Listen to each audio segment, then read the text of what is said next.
Cahit Yıldız. Cahit amca Türküş Mahallesi. Karşıyaka Rızgarı Sokak. Karşıyaka. Ceyranı ve gelek için tabasat. Vallahi ceyranı mesleğe gidi çara çününü, çara de daha çününü. 22 سال علیه وانیم ایسالگم ایستادی میکریزی دیسا نداخته ماکینه ناخته بیزولا ناخته چماچی ماکینه ناخته والله ام بیزیم بری چوبی بلا وسو aynı صابت Gelek sağ ol. انت سرم خودی چی بهوی Benim ismim Yüksel. Van'da oturuyorum, Van esnafıyım.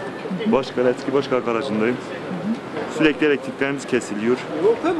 Özellikle akşam üstlerinde bilerek artık bilmiyorum bu mesai dışında saat 5'ten sonra. Kalorifelerin yandığı saat çok tehlikeli bir saattir.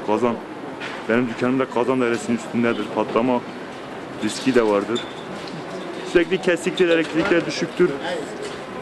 Yani bildiğiniz gibi tad alamıyor. Tabela esnaf, evet kendi aramızda tabela astık. Ancak bu şekilde sesimizi duyurmaya çalıştık. Bir an önce bu sıkıntıyı gidermek için istiyoruz.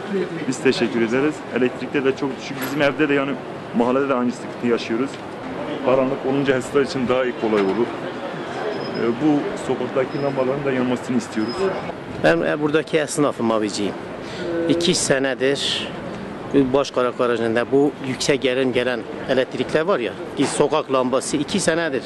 Dilekçe de verdik, bir sürü de gittik geldik. Bütün esnaf toplandık, telaşa da gittik.